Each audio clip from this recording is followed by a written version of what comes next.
Telugu audio Bible ఆదికాండము 42వ అధ్యాయము.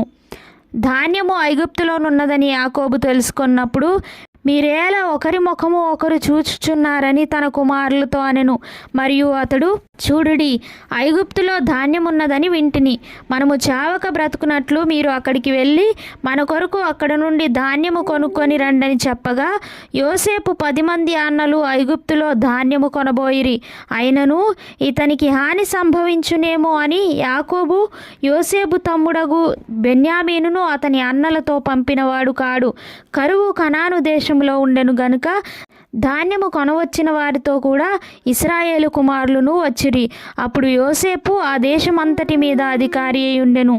అతడే ఆ దేశ ప్రజలందరికీ ధాన్యం అమ్మకము చేయువాడు గనుక యోసేపు సహోదరులు వచ్చి ముఖములు నేలను మోపి అతనికి వందనము చేసిరి. యోసేపు తన సహోదరులను చూచి వారిని గుర్తుపట్టి వారికి అన్యుని వలె కనబడి వారితో కఠినముగా మాట్లాడి, మీరెక్కడ నుండి వచ్చితిరని అడిగెను. అందుకు వారు, ఆహారము కొనుటకు కనాను దేశము నుండి వచ్చితిమనిరి. యోసేపు తన సహోదరులను గుర్తుపట్టెను గాని వారతని గుర్తుపట్టలేదు. యోసేపు వారిని గూర్చి తాను కనిన కలలు జ్ఞాపకము చేసుకొని, మీరు వేగుల వారు ఈ దేశము గుట్టు తెలుసుకొని వచ్చితిరని వారితోననగా, వారు, లేదు ప్రభువా, నీ దాసులమైన మేము ఆహారము కొనుటకే వచ్చితిమి. మేమందరము ఒక్క మనుష్యుని కుమారులము. మేము యథార్థవంతులమే గాని నీ దాసులమైన మేము వేగుల వారము కామని అతనితో చెప్పిరి. అయితే అతడు, లేదు, ఈ దేశము గుట్టు తెలుసుకొంటకై వచ్చితిరని వారితో అనెను. అందుకు వారు, నీ దాసులమైన మేము 12 మంది సహోదరులము, కనాను దేశంలోనున్న ఒక్క మనుషుని కుమారులు. ఇదిగో, కనిష్ఠుడు నేడు మా తండ్రి యొద్ద ఉన్నాడు, ఒకడు లేడు అని ఉత్తరమిచ్చిరి. అయితే యోసేపు, మీరు వేగుల వారని నేను మీతో చెప్పిన మాట నిజమే. దీనివలన మీ నిజము తెలియబడును. ఫరో జీవము తోడు మీ తమ్ముడు ఇక్కడికి వచ్చితేనే గాని మీరిక్కడ నుండి వెళ్ళకూడదు. మీ తమ్ముని తీసుకొని వచ్చుటకు మీలో ఒకని పంపుడి. అయితే మీరు బంధింపబడి ఉందురు. అట్లు మీలో సత్యం ఉన్నదో లేదో మీ మాటలు శోధింపబడును.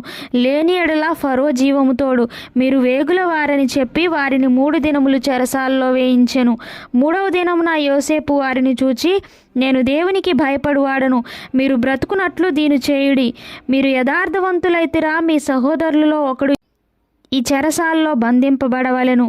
మీరు వెళ్ళి మీ కుటుంబముల కరువు తీరుటకు ధాన్యము తీసుకొని పోవుడి. మీ తమ్ముని నా యొద్దకు తీసుకొని రండి. అట్లు మీ మాటలు సత్యమైనట్టు కనబడును గనుక మీరు చావరని చెప్పెను. వారట్లు చేసిరి. అప్పుడు వారు, నిశ్చయముగా మన సహోదరుని ఎడల మనము చేసిన అపరాధమునకు శిక్ష పొందుచున్నాము. అతడు మనల్ని బతిమాలుకొన్నప్పుడు మనము అతని వేదన చూచి వినకపోతిమి. అందువలన ఈ వేదన మనకు వచ్చినని ఒకనితో ఒకడు మాట్లాడుకొనిరి. మరియు రూబేను, ఈ చిన్నవాని ఎడల పాపము చేయకుడని నేను మీతో చెప్పలేదా? అయినను మీరు వినరైతిరి గనుక అతని రక్తాపరాధము మన మీద మోపబడుచున్నదని వారికి ఉత్తరం ఇచ్చెను. అయితే ద్విభాషి వారి మధ్య నుండెను గనుక తన మాట యోసేపు గ్రహించెనని వారు తెలుసుకొనలేదు.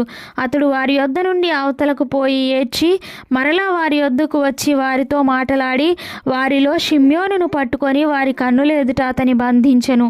మరియు యోసేపు వారి గోనెలను ధాన్యముతో నింపుటకును, ఎవరి రూకలి వారి గోనెలో తిరిగి ఉంచుటకును, ప్రయాణము కొరకు భోజన పదార్థములు వారికి ఇచ్చుటకును ఆజ్ఞ ఇచ్చెను.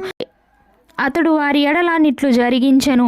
వారు తాము కొనిన ధాన్యమును తమ గాడిదల మీద ఎక్కించుకొని అక్కడ నుండి వెళ్ళిపోయిరి. అయితే వారు దిగిన చోట ఒకడు తన గాడిదకు మేత పెట్టుటకై తన గోనె విప్పినప్పుడు అతని రూకలు కనబడెను. అవి అతని గోనె మూతిలో ఉండెను. అప్పుడు అతడు, నా రూకలు తిరిగి ఇచ్చివేసినారు. ఇదిగో, ఇవి నా గోనెలోనే ఉన్నవని తన సహోదరులతో చెప్పెను. అంతటా వారు గుండె చెదరిపోయిన వారై జడిసి, ఇదేమిటి, దేవుడు మనకిట్లు చేసినని ఒకనితో ఒకడు చెప్పుకొనిరి. వారు కనాను దేశమందున్న తమ తండ్రి అయిన యాకోబునందుకు వచ్చి తమకు సంభవించినది యావత్తును అతనికి తెలియచేసిరి. ఎట్లనగా, ఆ దేశమునకు ప్రభు అయిన వాడు మాతో కఠినముగా మాట్లాడి మేము ఆ దేశమును వేగు చూడ వచ్చిన వారమని అనుకొనెను. అప్పుడు మేము యథార్థవంతులము, వేగుల వారము కాము. 12 మంది సహోదరులము, ఒక్క తండ్రి కుమారులము, ఒకడు లేడు. మా తమ్ముడు నేడు కనాను దేశమందు మా తండ్రి యొద్ద ఉన్నాడని అతనితో చెప్పితిమి. అందుకు ఆ దేశపు ప్రభువు మమ్మను చూచి, మీరు యథార్థవంతులని దీని వలన నేను తెలుసుకొందును. మీ సహోదరులలో ఒకని నా యొద్ద విడిచిపెట్టి మీ కుటుంబములకు కరువు తీరునట్లు ధాన్యము తీసుకొని పోయి నా యొద్దకు ఆ చిన్నవాణ్ణి తోడుకొని రండి. అప్పుడు మీరు యథార్థవంతులే కానీ వేగుల వారు కారని నేను తెలుసుకొని మీ సహోదరుని మీకు అప్పగించదను. అప్పుడు మీరు ఈ దేశమందు వ్యాపారము చేసుకొనవచ్చునని చెప్పెననిరి. వారు తమ గోనెలను కుమ్మరించినప్పుడు ఎవరి రూకల మూట వారి గోనెలో ఉండెను. వారును వారి తండ్రియు ఆ రూకల మూటలు చూచి భయపడిరి. అప్పుడు వారి తండ్రి అయిన యాకోబు వారిని చూచి, మీరు నన్ను పుత్రహీనునిగా చేయుచున్నారు. యోసేపు లేడు, షిమ్యోను లేడు, మీరు బెన్యామీనును కూడా తీసుకొని పోవుదురు. ఇవన్నీ నాకు ప్రతికూలంగా ఉన్నవని వారితో చెప్పెను. అందుకు రూబేను, నేను అతన్ని నీ యొద్దకు తీసుకొని రాని ఎడల నా 2 కుమారులను నీవు చంపవచ్చును. అతన్ని నా చేతికి అప్పగించుము, అతని మరలా నీ యొద్దకు తీసుకొని వచ్చి అప్పగించుదనని తన తండ్రితో చెప్పెను. అయితే అతడు, నా కుమారుని మీతో వెళ్ళనీయను. ఇతని అన్న చనిపోయెను, ఇతడు మాత్రమే మిగిలి ఉన్నాడు. మీరు పోవు మార్గమున ఇతనికి హాని సంభవించిన ఎడల నెరిసిన వెంట్రుకలు గల నన్ను మృతుల లోకములోనికి దుఃఖముతో దిగిపోవునట్లు చేయుదురని చెప్పెను.